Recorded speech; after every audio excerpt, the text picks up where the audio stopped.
Bienvenidas y bienvenidos al canal de audiolecturas de Voces Lectoras un día más. Hoy iniciamos una nueva serie titulada Literatura de miedo y suspense. Y lo haremos con un cuento de Edgar Allan Poe, El retrato oval.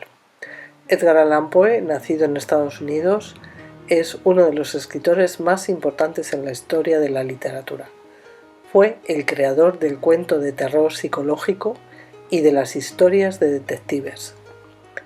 Su influencia en el relato corto puede notarse en autores como Horacio Quiroga, Jorge Luis Borges y Julio Cortázar, entre otros. Y sin más, paso a leer El retrato oval.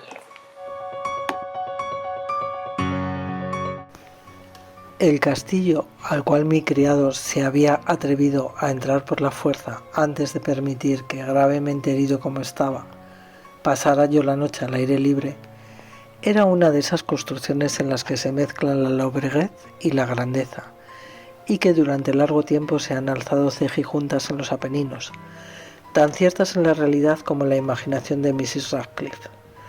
Según toda apariencia, el castillo había sido recién abandonado, aunque temporariamente. Nos instalamos en uno de los aposentos más pequeños y menos suntuosos. Hallábase en una apartada torre del edificio. Sus decoraciones eran ricas, pero ajadas y viejas. Colgaban tapices de las paredes que engalanaban cantidad y variedad de trofeos heráldicos, así como un número insólitamente grande de vivaces pinturas modernas en marcos con arabescos de oro.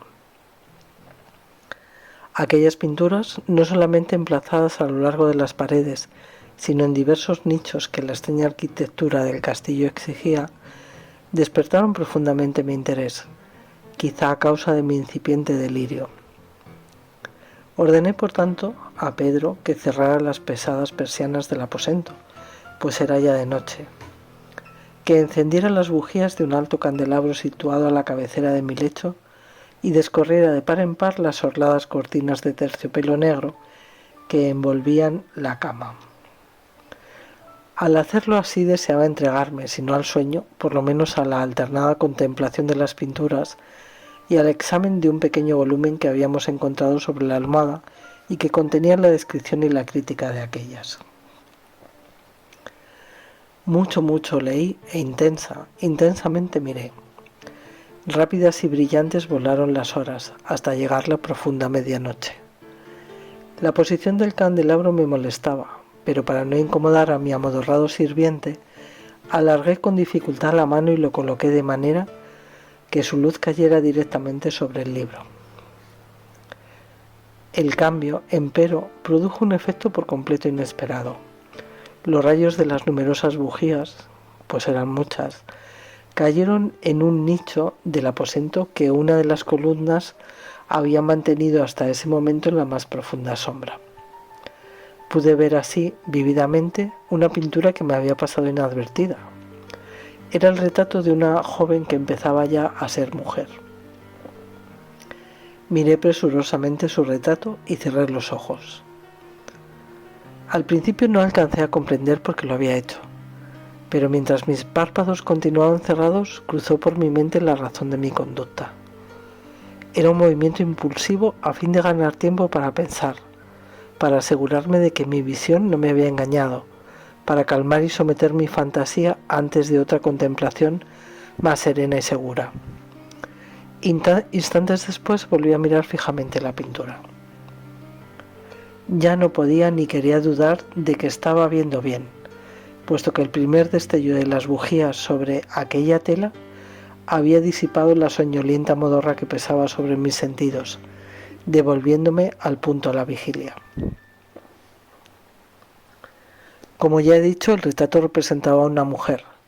Solo abarcaba la cabeza y los hombros, pintados de la manera que técnicamente se denomina viñeta, y que se parece mucho al estilo de las cabezas favoritas de Sully.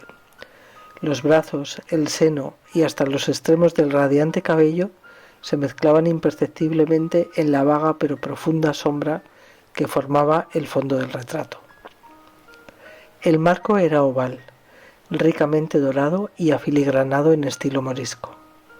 Como objeto de arte, nada podía ser más admirable que aquella pintura, Pero lo que me había emocionado de manera tan súbita y vehemente no era la ejecución de la obra, ni la inmortal belleza del retrato.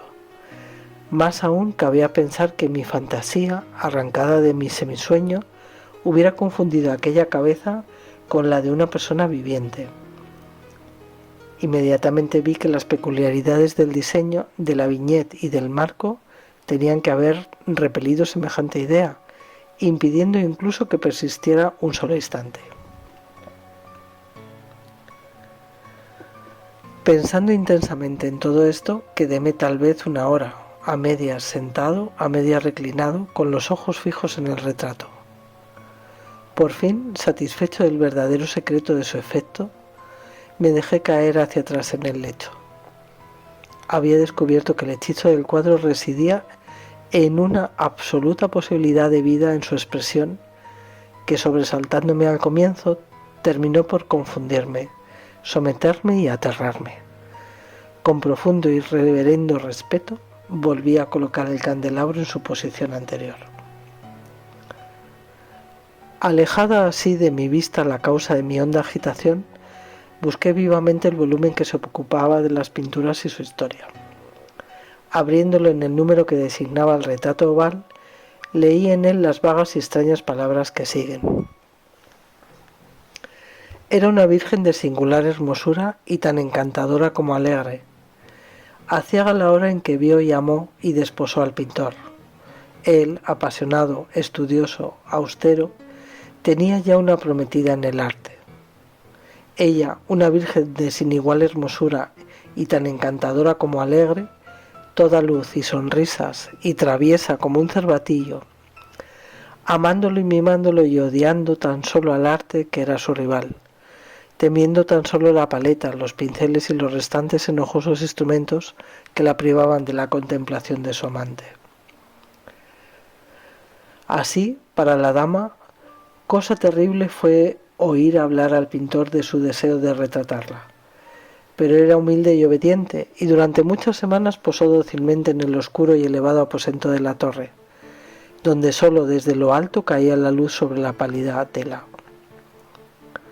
Mas él, el pintor, gloriábase de su trabajo, que avanzaba hora a hora y día a día, y era un hombre apasionado, violento y taciturno, que se perdía en sus sueños, tanto que no quería ver cómo esa luz que entraba lívida en la torre solitaria marchitaba la salud y la vivacidad de su esposa, que se consumía a la vista de todos, salvo de la suya. Mas ella seguía sonriendo, sin exhalar queja alguna, pues veía que el pintor, cuya nombradía era alta, trabajaba con un placer fervoroso y ardiente, bregando noche y día para pintar a aquella que tanto le amaba y que, sin embargo, seguía cada vez más desanimada y débil. Y en verdad, algunos que contemplaban el retrato hablaban en voz baja de su parecido como de una asombrosa maravilla, y una prueba tanto de la excelencia del artista como de su profundo amor por aquella a quien representaba de manera tan insuperable. Pero a la larga, a medida que el trabajo se acercaba a su conclusión, nadie fue admitido ya en la torre, pues el pintor habíase exaltado en el ardor de su trabajo y apenas se apartaba los ojos de la tela, incluso para mirar el rostro de su esposa.